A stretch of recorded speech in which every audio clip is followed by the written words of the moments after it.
At least Trump didn't do that. He didn't mention democracy at all during his press conference. He mentioned oil 25 times. Yeah, you're exactly right, Ali, and thanks for having me on. Happy New Year, though it feels weird as usual at the beginning of any year that Trump is in office. I would say that, those of us who are old enough, you and I, to remember the Iraq War in 2003, people like myself who claimed that Bush and Cheney went into Iraq for oil, we were dismissed as conspiracy theorists. They said it was WMDs, Al-Qaeda, democracy. Trump isn't doing that. People who claim this isn't about oil just need to listen to Donald Trump speaking or Peter Hegseth speaking. They're all being or Stephen Miller. They're all being very open about this, that it is about oil. Donald Trump has been obsessed with Venezuela's oil for a decade now, as I outlined in a piece for Zateo yesterday. Andy McCabe, who was the deputy director of the FBI, wrote a memoir in 2019 where he said Trump had said at the time in his first term, why aren't we invading Venezuela? They're the country with all the oil. So he's been obsessed with oil in Venezuela since his first term. He hasn't hidden, as you pointed out, with all those references yesterday. It's actually outrageous. This is 19th century imperial plunder to say we're going to go into another country and we're going to steal all the oil, which is a phrase he used for Iraq. He also said that it will pay for itself. And again, sorry to bring up Iraq, but Ali, you remember George but this Bush is important because this was the big selling point for Iraq, that this whole thing will pay for itself. The oil that we get out of the ground in Iraq will pay for the military action and the stabilization of Iraq. And Paul Wolfowitz said it, Donald Rumsfeld said it, George Bush said it, Dick Cheney said it. Actually, Iraq ended up costing the American taxpayer between $2 and $3 trillion. Experts on Venezuela say just rebuilding the oil industry there will cost between 50 and 60 billion. It's going to take several years. But Trump is claiming it's our oil, which is so outrageous, and every American should be outraged by that. By the way, you mentioned drugs. Let's just talk about drugs for a moment. He's being charged in New York for cocaine trafficking. No mention of fentanyl in the indictment, which we were told was the big reason to blow up boats in the Caribbean. It's cocaine now. And here's the problem for Donald Trump here, which is he just pardoned the former president of Honduras, who wasn't just indicted for cocaine trafficking. He was convicted in American court, sentenced to 45 years.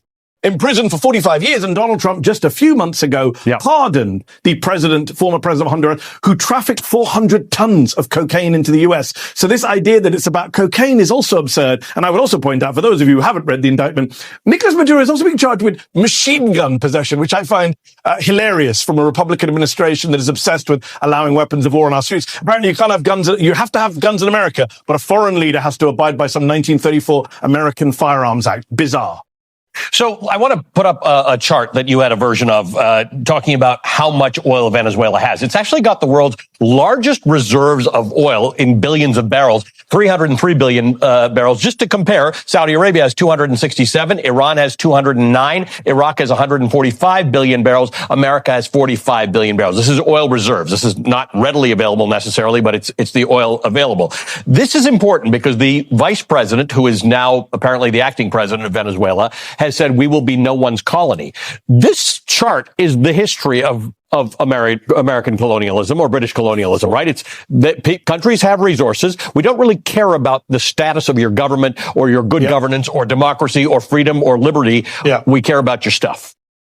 Of course. And Donald Trump, the only difference between Donald Trump and his predecessors is that Trump is very open about it. He's very brazen about it. He's unashamed about it. Look, all American presidents have allied with dictators, going back to FDR meeting the Saudi king after World War II to do a deal with the Saudis over oil. The difference with Donald Trump is that he embraces MBS in a way that other American presidents might not praise MBS. And he embraces dictators around the world, even dictators of countries that we're supposedly, adversaries with. He loves the North Korean dictator. He said it himself. I wrote him love letters. So Trump is very open about the fact that he doesn't care about democracy. He doesn't care about human rights. He's happy to ally with all sorts of dictators as long as you do what he wants. And I wonder why Maduro didn't just offer him the oil and a Trump Tower in Caracas, which would probably have saved his position. And you mentioned the vice president. Yes, she's saying all this stuff, but people who are much more expert on Venezuela than me are saying that actually she's almost certainly done a deal with the American government, or in the process of doing a deal. Rubio hinted at this yesterday, for her to stay in power, for the rest of the regime and the government to stay in power,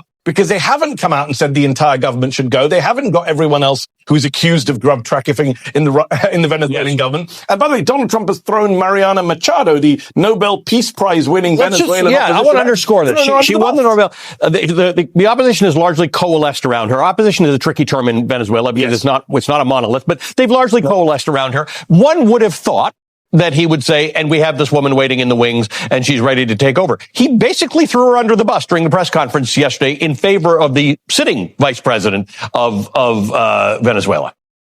Yeah, it's classic Donald Trump, where he basically upsets everyone and pisses off everyone. See, you're the opposition are thinking this is going to be our moment. He throws the opposition leader under the bus. By the way, with Donald Trump, it's always personal. He's been annoyed that she won the Nobel Peace Prize that he thought was his. That's what this is about. Let's be very open about it. Trump is annoyed at this woman for winning a prize that he thought he should have, even though she sucked up to him. She dedicated the prize to him. She started talking like him. Doesn't matter. Donald Trump will throw everyone under the bus. He threw her under the bus.